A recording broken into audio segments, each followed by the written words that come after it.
Banky special. Yeah. Pure deliciousness. Pure deliciousness, man.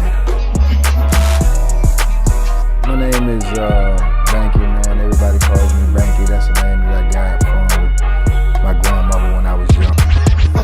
I'm coming out here after 30 years. Yeah, I ain't got nothing, but I'm gonna have something because I'm rich in personality, you know, and I'm rich in love. My family love me, and that's really all that counts.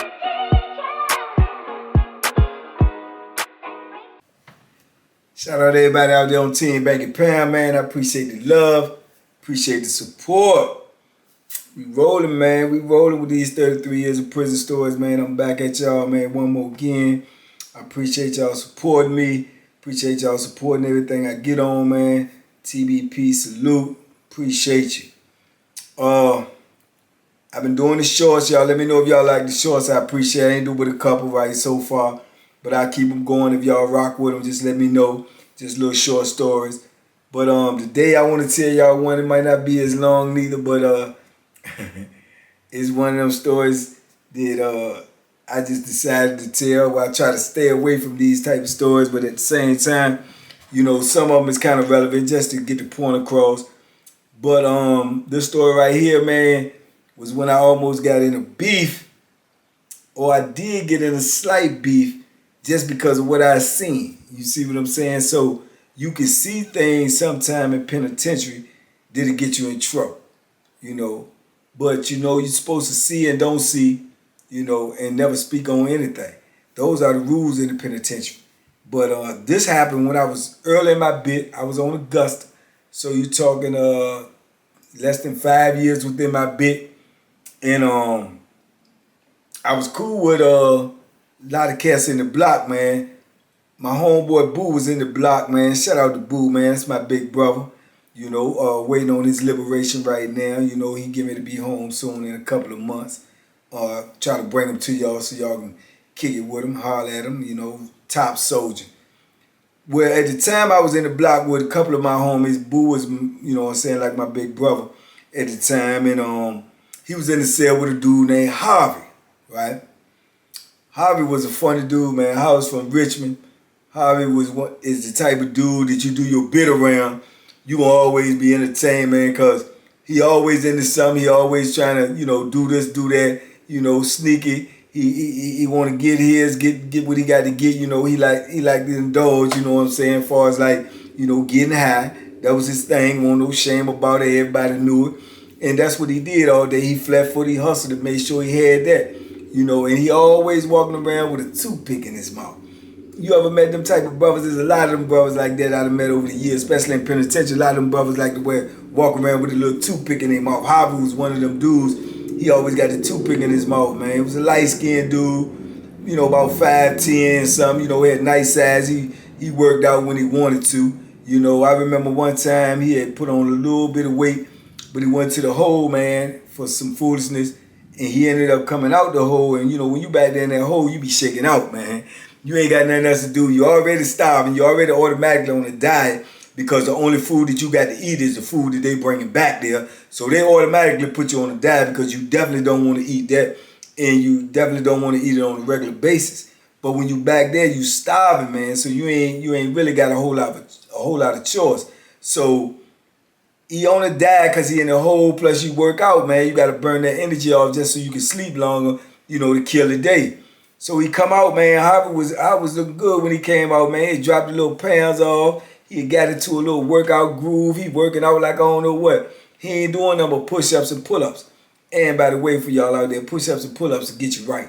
You know what I'm saying? So his chest got all swollen, you know, his stomach was gone. So he out there every day now. He on his push-up kick and pull-up kick, man. So, you know, he in there. But like I say, he a jokester. He always into something. Always got something going on, man. Boo, you know, that's my dude, man. Like I say, me and Boo from the same place, man. We both from D.C., man. And Boo used to box as well. So, you know, we used to be always out there, you know, sparring and shadow boxing or whatnot. And body punching. Remember I told y'all when the whole situation broke off with me and Big Raymond, it was because me and Boo was out there body punching and Big Raymond was cool with Boo, but he wasn't cool with me. So that's how that whole thing transpired because he walked in between us talking that, you know, that crazy stuff. which, you know, ended up in result of him, you know, taking a trip to the hospital, you know. But yeah, so Harvey and him had been sellers for a while before I had even moved in the block. So they was more or less like brothers, you know what I'm saying, even though they weren't from the same place. You know, when you're in penitentiary, it don't matter where you from, it's matter where you at, you know, who you deal with, who you rock with, how they carry, you know what I'm saying. If you cool with somebody or they got a good aura, a good rapport about themselves, you know, dudes don't be tripping on where you from. This ain't like LA or, you know, the big cities or something where they all, you know, linked in and locked in together, or they got the gangs and everything like that. You know, more or less, man, dudes gonna stick together in there, but at the same time, it won't no thing to be cool with somebody that was from another city. It won't no thing to, you know, to rock with somebody like that. If that's your brother, that's who your brother, that's who you gonna roll with. You know, hopefully it don't become a civil war where, you know, this city beefing with this city, or this part of the state building, part of the city beefing with this part of the city, and then you got to pick sides. But a lot of times it always come down to that. But I just remember at this particular, for far as this particular incident right here, it was crazy because, you know, I slept on the bottom tier, right? We was in, I think we was in M&M building. So we was in 400 Park. So I slept on the bottom tier. And I slept in the corner cell all the way in the back by the booth, right? So Harvey and Boo slept upstairs right above me, down this way a little bit, right above me. So this was the block that had Michelle in it, right? Y'all remember the story I told y'all about Michelle, you know. This block had Michelle in it, and as I told y'all, Michelle was also the laundromat. You know, she was the laundromat. He, whatever you want to call him, was the laundromat, and she did everybody clothes in there, right? So, you know, more or less, you pay her, you get your stuff done.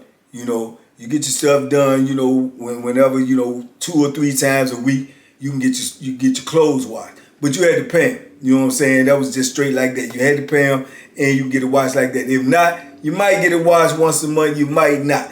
You know what I'm saying? But when you pay them, they'll take and use detergent, use their own detergent, use all the bleach, all the stuff that you really wanted to get your clothes nice and clean or whatever, and fold them all up, bring them back to you or whatever. That was part of the money that you was getting for the payment, you know. So also, Michelle used to also use that as a way to be back there in the laundry room, because you couldn't go back in the laundry room unless you had the job, or unless you was bringing clothes back there to take to Michelle so they can wash. Other than that, you couldn't get back there. You had to holler at the person in the booth. They had to open the door, blah, blah, blah. Now, both sides got access to the back of this laundry room, 300 and 400. So they rotate days. On this day, 400 might have the laundry room. The next day, 300 might have the laundry room. But at the same time, like I said, depending on how much pull you had, depending on who was in the booth, you could probably get back there if you tried to get back there. Or the person that's working back there at the time, the laundry person, like the one on our side be Michelle, the one on their side was somebody else. If they say, oh, you know, let them back here, they, you know, the person in the booth will go ahead and let them back there. Sometimes they go back there, they just kick it and talk or whatever, or they go back there, they play cards and do whatever it is they doing, or you know, listen to music, you know, because back then we had the big boom box, the radios and all of that. So people take their music back there and listen to their music and do what they do. Also, people go back there, man, because it's so hot back there, because it's a laundry room. People go back there and work out, you know, because it'd be just like working out in the sauna. You know, you're working out back there with the humidity, and it's so hot and everything like that. So people go back there and just work out on their own. Well, when Michelle used to go back there, like I say, as we all know, you know, Michelle, you know, was, you know, whatever you want to say, homosexual, transgender, or whatever. Michelle used to also be in the cell at that time with the white boy. So him and the white boys in the cell together, and they got their own thing going on. But as I told y'all before, 9 times out of 10, Michelle in the cell with the white boy is because the white boy got some money, and they up in there, they doing what they do, they doing each other, you know what I'm saying, pancaking, whatever you want to call it. They doing what they do. But Michelle is more or less in it for the money. And then, like I said, you ain't going to be able to mess with the white dude. You ain't going to be able to strong arm them, do nothing like that at all, because Michelle had, you know, total power on that compound.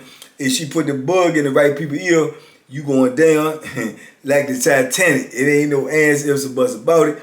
You going up out of there. You know, so people knew that and understood that they wanted to be played with or they wanted to be messed with, because if you went ahead on and said something smart to them, bucked on some money for them, went at them in any type of way, they ain't gonna do nothing but go to the people, man, and you through, So people knew that, they understood that, they avoided that situation, they avoided all that smoke and beef with Michelle because of those reasons. But Michelle also had a lot of dudes that was creeping and on the low trying to get with her. And they would also pay them to get with her, So more or less, they was using the laundry room as like a brothel house. You know what I'm saying?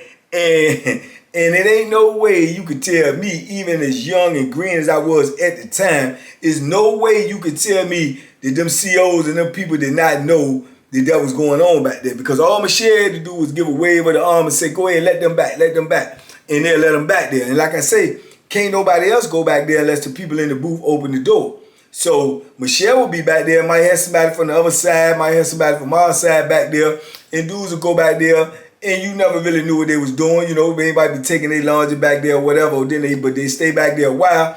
They back there with Michelle, people gonna automatically speculate what's going on.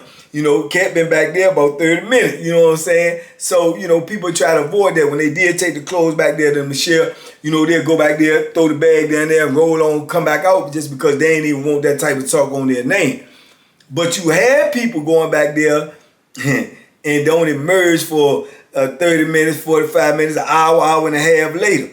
So people always be looking at them kind of like, yeah, what you was doing back there? You know what I'm saying? At this time on Augusta, like I say, we all young, or most of the dudes that was in the block with us was young. I was young. I was green. I'm new to the penitentiary. Most of the dudes that was on my block was young. At the same time, Boo like 3 years older than me.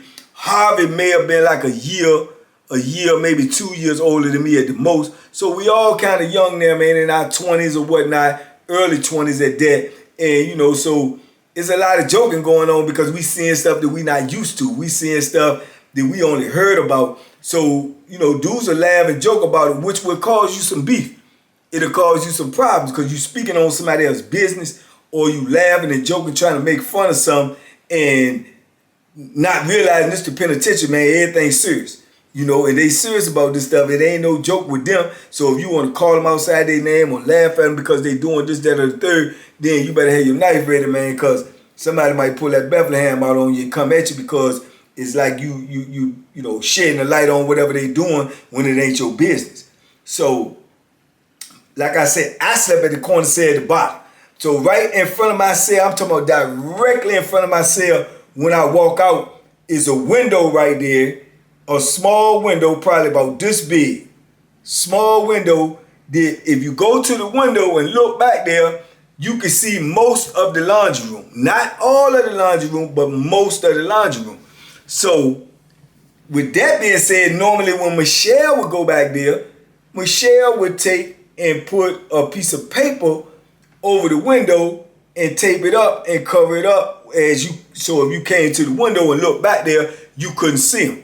Right? So the only way you could get them was to go to the side door of the back salad port, and it's a little crack in the door, maybe about that wide, and you got to look through the other door that opens to get in the laundry room, and you got to go back there and holler and call them, you know what I'm saying, whoa, telling people over the door, I got some laundry for you, blah, blah, blah, da. So that's how you had to do it. And so if he had the back window covered up, you wouldn't know if they was back there or not, because you couldn't get back there because the person in the booth ain't gonna let you back there. And if you go to that door and holler Michelle, and they don't come, then the door ain't gonna open at all, right?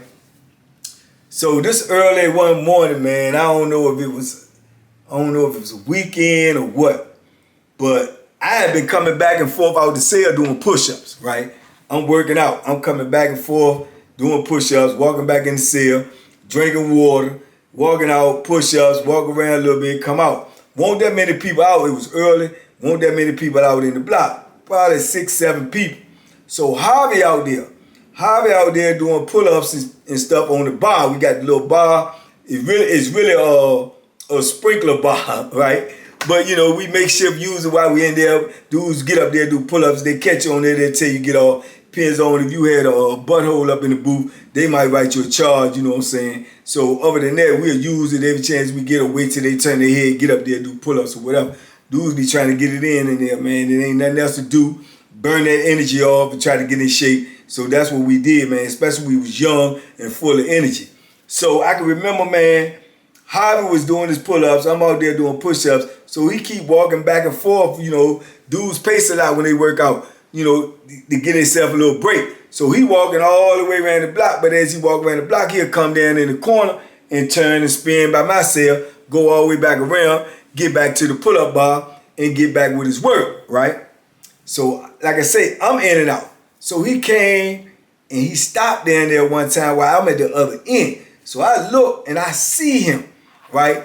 And he up there on the window like this.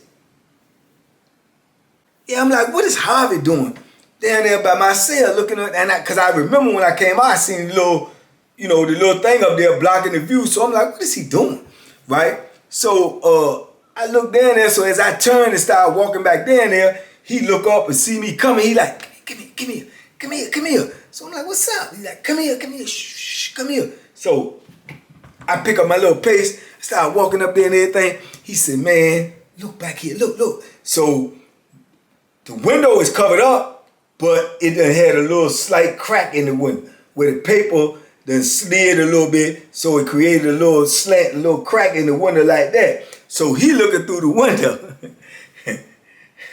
He said, man, look, you don't believe this, So I don't even know what to anticipate or what to think. So I, like a little fool, put my face up there and look through there. And what I seen, man, just blew my mind, man. I'm like, man, what in the world? And it was this dude back there that we all know.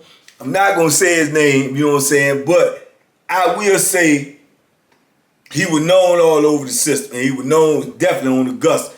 And he was a gangster. You know what I'm saying? When I say gangster, I mean he put that work in, man. You know, he going to rumble, you know, hand to hand, fist to fist. He'll push that Bethlehem. He'll buck on the police. He do all that, you know what I'm saying? And he always walking around mean mugging and, you know, yeah, what's up? You know, he was one of them type of dudes. He always ready for the smoke no matter what it is. And the thing about it was, I had seen him on different occasions scream on so many homosexuals just for even speaking to him or asking them a question. You know, he'd be like, hey, B, don't say nothing to me. I don't say nothing. What you talking to me for? I'm just trying to ask you about something. I don't care what you trying. Don't say nothing else to me. I smack out you. I ain't playing. You know, that's how he come off. So they knew and they stayed away from him, you know what I'm saying? Because like I say, he had an aggressive personality. And then like I say, with his reputation, they probably knew he won't play no games. So when I look back here and saw what I saw, I'm in awe because at first I ain't know who it was, but then I did know who it was because I could only see the back of him, but I knew who it was because at the time, he was rocking a big old afro, man. I'm talking like the 1970 afros. And won't nobody really rocking them back then. You could count, you know, on your hand how many dudes had a big old fro like that. And there was a lot of dudes back then, you know, we talking about the late 80s and stuff. So you talking about there was a lot of dudes back then wearing braids though, but they didn't just let it loose and pick it all out. He was one of the dudes that let his out and pick it all out into a bush, right? So he slept next door. So when I look through there, I'm like, what? You know, I'm trying to figure out what I'm seeing. And what I saw was, man, he had, I'm trying to put this the right way. He had Michelle on the floor. They had towels and stuff on the floor. He had Michelle on the floor. And he on top of Michelle and got Michelle's legs flying all up in the air. And he doing what he do. You know what I'm saying? And it's like, you look and you'll think it's a woman and a man, but it was actually Michelle. And Michelle got on, you can see from the view we saw the side, Michelle got on the jaw strap, but got his legs wide in the air, and old boy just doing what he do. So I'm like, whoa, you know, I'm like blown. I'm like, what? You know, and I hadn't seen it, you know what I'm saying? Hadn't seen it. So in awe, you know what I'm saying? So I bag up and I'm like, man, and he was like, yeah, that's him, the killer. Yeah, that's him. So he laughing. So I'm like, man. And he go back, he look again, right? So then, mind y'all, I told y'all Harvey is one of them, he want to joke, laugh, and play games. He take everything for a joke, you know what I'm saying? We young, but Harvey, we in the penitentiary, this some serious stuff, and Harvey wanted to play game. So I told y'all when you go to the side of the door, you can holler back there and, like try to get Michelle or whatever if they back there. Hey, yo, Michelle, whatever. You can holler if you couldn't see him, to try to get somebody to open the door to let him back there. Man, Harvey say, oh yeah, he busted. I'm like, man, you better mind your business, man. I ain't gonna say nothing. Don't even worry about it, man. He was like, shh, man, watch this. I said, man, what you get ready to do? He told me, man, watch this. I said, man, what you get ready to do, Harvey? Hold up. So I'm running behind him. I'm grabbing. We playing like we, little kids or something. I'm like, man, no, don't say nothing, man. Don't say nothing, man. I'm telling you, gonna start some stuff. He said, shh. He goes to the side door of the crack and he hollered back. First he hit the door.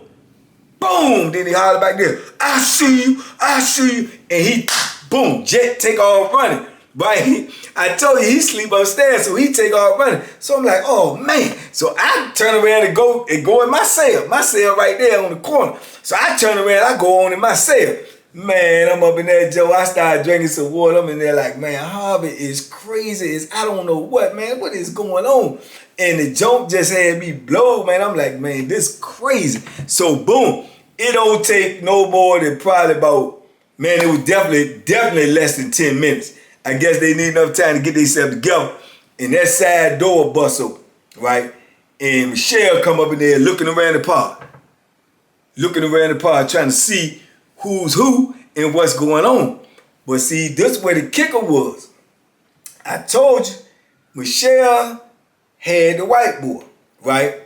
Now, if we would have been observing the pod, which I didn't observe because until I came back out, if I wouldn't have observed, I wouldn't have noticed this. But when I came back out, I observed. I came out and walked like I was going over there to get me some hot water. So Michelle was walking in the pod, looking around. So I'm like, man. So I look up on the top tier over in the corner where Michelle them slept at, on the top, in the corner, the white boy leaning over the rail, drinking coffee.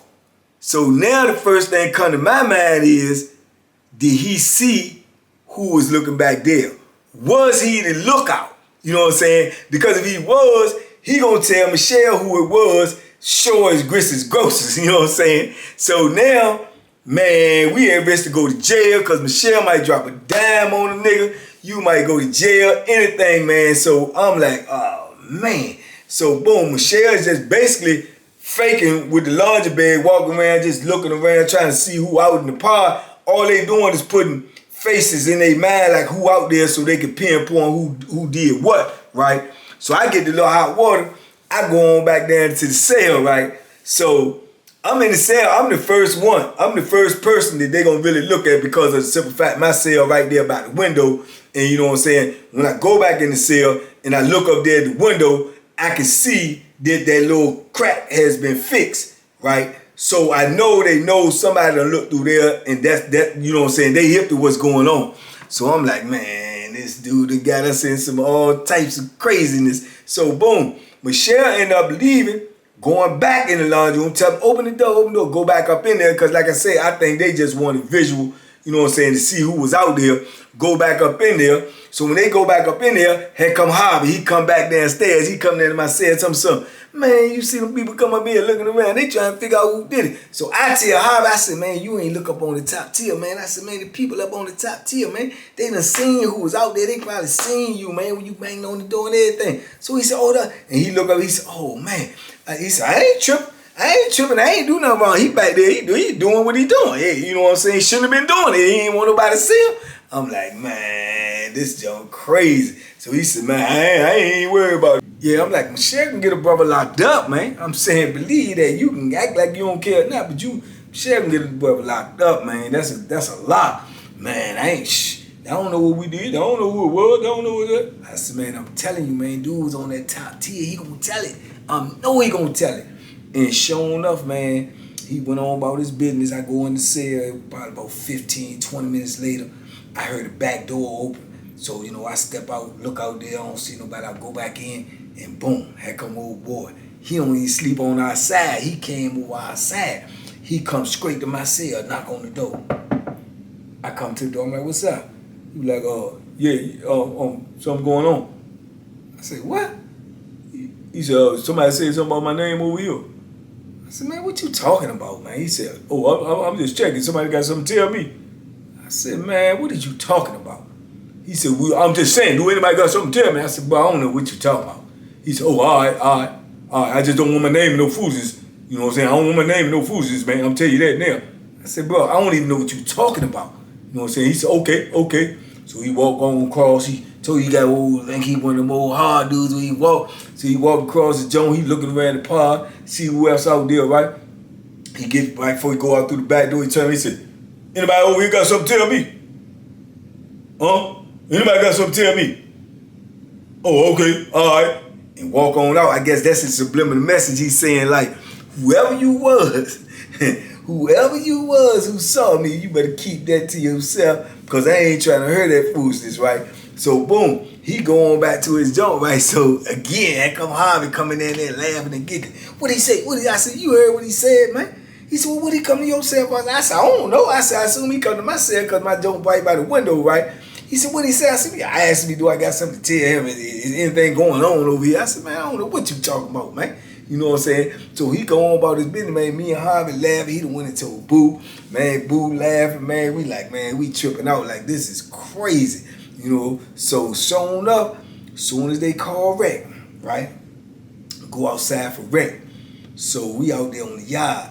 When we go out there, we got to come down the stairs, go around the joint, come on out, go on and through the back, go through the gate. Right? When you go through that gate, then you get all the way down at the end, you at the last gate. When you go through that gate, you in the yard. He's standing there right by the gate, right? So he's standing by the gate. We coming out. He's standing out there. Ain't no doubt in my mind, 100% he's scrapped, right? He got his hands all in the sweatpants. He's standing all out there and everything. So when he see me coming in, he stopped. He said, hey, yo, young blood. What was going on today earlier in the block, man? You know what I'm saying? Somebody was hitting on the back window and stuff, saying something, man. The window right by your cell. You saw who that was? I said, come on, bro. Don't be asking me nothing like that. I don't pay attention to that. I ain't got nothing to do with that. I don't care what's going on. Ain't my business or none of that. He said, oh yeah. Well, I'm just saying, whoever it is, you need to let them know. I better not heard my name enough. I can tell you that right now. I better not heard my name enough. I said, bro, I ain't got nothing to do with it. I ain't got nothing to do with it. Don't ask me about nobody else because I don't know what's going on. So he said, yeah, all right. So I peel off, right? So Harvey coming down there too. So Harvey come out. Harvey go around. He over on the pull-up bar. So I go over there with the pull-up bar, right? We still laughing and joking about it. Okay, Michelle come outside. So Michelle come out and I see Michelle going holler at him. So Michelle must have got the information there from when they sell it, talking about it was Harvey, right? So, and me. So he comes over there where we at on the pull-up bar. He coming over there all aggressive and everything. He said, yo, Harvey, let me holler at you in Youngblood. So Harvey said, man, what's up, man? Ain't nobody, man, I'm working out, man. He said, no, look here. Look here, I'm saying, you see me doing something? I said, man, what you talking about? He said, man, I'm just asking. You see me doing something? I said, nah, man, I don't care what you do. I ain't got nothing to do with what you doing. I don't know nothing about that. He said, you. I said, bro, I know already the answer. You done pulled up on me. This is the third time, but I don't know what you talking about. He said, okay, all I'm saying is this here, right? This my bottom line. I don't want my name in no foolishness. That's point blank. I'm telling you that right now. I don't want to hear my name in nothing, man. I'm telling you right now. It's gonna be all out war. I said, bro, I don't got nothing to do with what you do, when you do, or none of that, bro. You ain't got to worry about none of that for me. I don't care. It ain't my business, right? He said, yeah. Ain't nobody business, because there ain't no business to talk about. Ain't no business to talk about. I said, yeah, man, you made your point, man. You made your point. So he turned around. He said, all right, okay, it's all peace. He turned around and walked away, right? So, man, we just sitting over there tripping, saying to myself, man, this cat, man, he back there doing the freak nasty. And then you gonna get mad because somebody done caught you.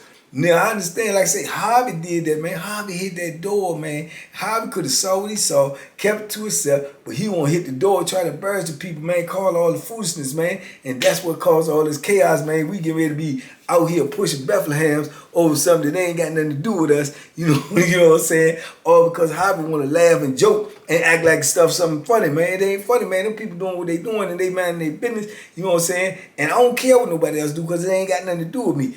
I ain't want to see it. I want to unsee it right now. You know what I'm saying? I want to unsee it right now. I ain't want to see it. But that's just how it happened. You know what I'm saying? But at the same time, he got a reputation, so he willing to, you know, to fight for that reputation. You know what I'm saying? Evidently, this was a part about him he ain't want nobody to know. And then, like I said, about people respecting him and knowing who he is, dudes ain't, you know what I'm saying? I'm telling you, I literally seen this dude. I think I said it in one of my other stories before, you know. I hope I ain't said his name because then y'all be able to put two and two together. But I think I said in one of my stories before, I literally seen him turn around. A homosexual was walking behind him, asking him something about some paperwork. He had all these papers in his hand, and he kept telling him to leave him alone, leave him alone. They kept walking behind, and he turned around and one hitter quit him. Boom! Knocked him out. And told him, go get your man. Go get your man. I'll kill both of you. I'll kill both of you. Don't put up on me no more. You know what I'm saying? Don't say nothing else to me. And went on in the building because, like I say, this is his persona. This is the persona that he already have. This is the reputation that he already have. But at the same time, I can't unsee it. You know what I'm saying? I can't unsee it. You know? And yeah, so that's what I say. When you first start doing your time and you learning all these things about the penitentiary, man, you're going to see some things that's going to blow your mind. You're going to hear some things they're going to blow your mind. You're going to see some people and you're going to heard things that's associated with them and you ain't even gonna believe it, you know what I'm saying? And then to be honest with you, a lot of times everything, it be rumors because there's a lot of rumors in the penitentiary, man, because it ain't nothing else to do. So people spread rumors about everybody.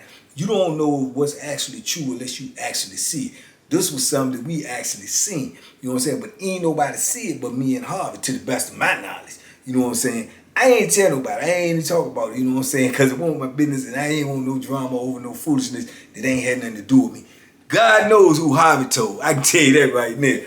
God knows who Harvey told, man, because Harvey just wanted to laugh and joke, man. And yeah, it almost got super ugly, man. Super ugly just because you seen something that you shouldn't have seen. And the thing about it, in penitentiary, you're going to see a whole lot of things that you ain't got no business seeing. But I'm going to tell you, unfortunately, if you ever so unfortunate enough to end up in there, man, keep your mouth closed, your eyes open, man, and your ears open because, man, you're going to see some stuff that's going to, boom, blow your mind, bro. But I just wanted to drop that on y'all, man. It was just something that was that was just fresh in my brain, and I wanted to get it out and get it to y'all, man. But in the meantime and in between time, man, y'all hold on. We be right back at you in a few minutes.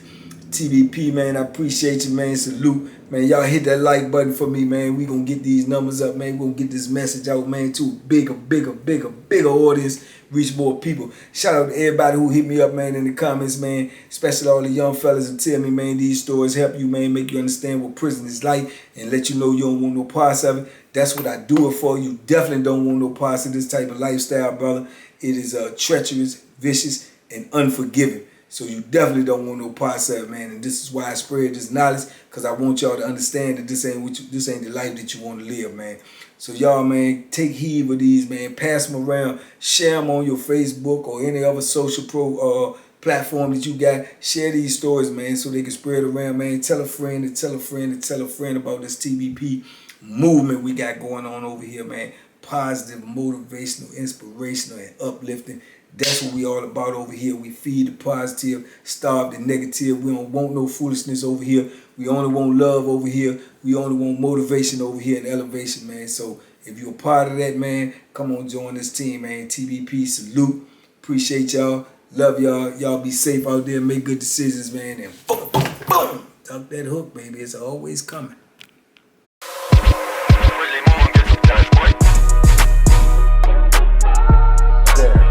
The Banky special. Yeah. Pure deliciousness. Pure deliciousness, man.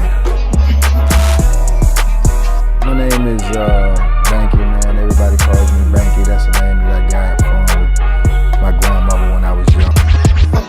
I'm coming out here after 30 years. Yeah, I ain't got nothing, but I'm going don't have something because I'm rich in personality, you know, and I'm rich in love. My family love me, and that's really all that counts.